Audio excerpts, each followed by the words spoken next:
godina Harargee lixaa bulchiinsa magaalaa Ciroo fi Baddeessaatti torbeen hariiroo jaalala poolisii fi barataa kabajame. Araarsoo Mahammad dabalata qaba.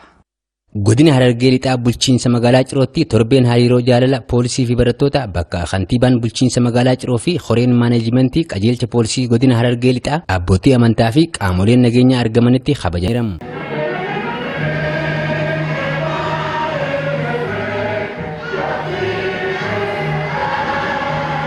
Hoogganaa waajjira poolisii bulchiinsa magaalaa Ciroo Inspektar Olaanaa Bayaan Korboo yakkoota naannoo manneen barnootaatti raawwataman balaaleffachuu fi eeruu qaamolee nageenyaatiif kennuun nageenya magaalaa Ciroo waliin itti fufsiisuu qabnaa jedhan. Manneen barnootaa iddoo barannuu irratti yakkoota daa'immanii fi dubartoota irratti raawwatamu balaaleffachuudhaan eeruu qaama hawaasaatti poolisiitiif kennuudhaan ofiis yakka raawwachuu irraa naamusa hin malle irraa akka barataa tokkootti of eeguudhaan nageenya magaalaa keenyaa akka tasgabbeessinee waaressinee waliin itti fufnuun jedha. Sirna kana irratti kan argaman itti gaafatamaan kutaa olaanaa ittisee akka qajeelcha poolisii godina Harargee lixaa Koomaandar Tasammaa Nyaaphoo fi kantiibaan bulchiinsa magaalaa Ciroo obbo Muhammad Umar barattoonni qaamolee nageenyaa fi uummata waliin ta'anii jijjiiramaa fi imala guddinaa biyya keenya irra jirtuuf tumsuu akka qaban dhaaman. Jaalali barataa fi poolisiitti darana wal jaalaa cimuu qabaata.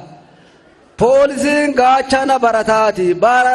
Gaachana daa'immaaniiti. Naamusa qabdan manneen barnootaa keessatti cimsitanii jijjiiramaa fi imala guddina biyyitti teenya qabattee yeroo ammaan tanaa socho'aa jirtu cinaa dhaabbattanii jiruuf jireenya uummata keenyaa gara fuulduratti akka tarkaanfachiiftan gamanumaa dhaamsa koo dabarsuun barbaada. Erga ayyaanni kun kabajamuu jalqabee walitti dhufeenyi barattootaa waliin qaban cimee kan jiru ta'uu miseensonni waajjira poolisii bulchiinsa magaalaa Ciroo dubbifne tokko tokko dubbatan. Barataan yoo xiqqaate poolisii irraa dhiyeessatii ture san hawaasni keenya immoo jibbiinsa poolisiidhaaf qabuun kan immoo poolisii situmaadha itti nama sodaachisan san inni sun ilaalchonni sun barataa keessaa balleessuudhaaf yeroo nuti barumsaa mariidhaaf dhanne nutichi addeehachuu eegale jechuudha. Yeroo duraanii nu dhiyeessaa ture jechuudha. Amma garuu jaalalli baay'ee cimeetiin wajjin deemaa waan jiraniif dhimma kun haaluma kanaan itti fufuu qabaan jedha. Gaafa rakkoolee barataan nutti himan kanaas ammoo nutis itti dhiyaannee gaafa furmaata godhaa deemnutti walitti dhufeenyi keenya cimee. Haaluma wal fakkaatuun godinuma kana bulchiinsa magaalaa Baddeessaatti torbeen hariiroo jaalala poolisii fi barattootaa kan kabajame yommuu ta'u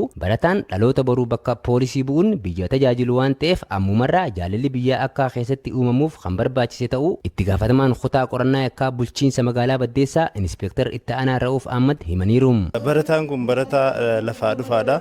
Boruu dhaloota dhaalu. Boruu bakka poolisii kanaa bu'ee biyya kana gaggeessuu danda'a waan ta'eef jaalalli poolisiidhaaf barataan kun qabu asumarraa ka'uu qaba jedhamee ayyaanni jaalalli barataa fi poolisii kun akka kabajamu ta'ee jira jechuudha. Barataa fi poolisiin walirraa dhiyeessaa turan yeroo ammaa qaama tokko tahaa jiru kan jedhan itti gaafatamaan kutaa tajaajila poolisii hawaasaa godinichaa Inspektar Asladdiin Ahmadii fi waajjira poolisii bulchiinsa magaalaa Baddeessaatti itti gaafatamaan kutaa ittisee akka Inspektar Olaanaa Hassan Hussein ayyaanni kun naannoo keenyatti erga kabajamuu jalqabee bu'aan gurguddaan argamaa jiraachuus ibsaniiru.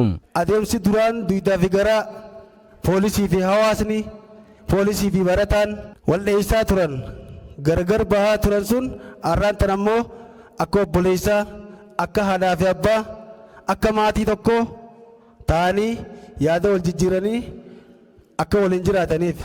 Labsiidhaan tumamee erga ba'ee hojiirra oolee waggaa lammaffaa eegalee jira. Haa ta'u immoo muuxannoo biyya alaarraa fuudhameen yeroo ammaa kana bu'aa gurguddaa agarsiisaa jira. Barattoonni ayyaanicha irratti hirmaatan dubbifne tokko tokko duraan poolisii irraa dhiyeessaa akka turan himuun haalli kanaan dura ture jijjiiramuu isaatti kan gammadan ta'uu dubbatan. Sagantaa kana baay'een itti gammada. Duraan barattootaa fi poolisiin duraan akka diinummaatti ilaalama. Amma isaan obboleeyya keenya, abbaa keenya, karaa biraatiin eessuma keenya, obboleessa keenya itti maxxannee rakkoo qabnu itti himannee wajjin deemna.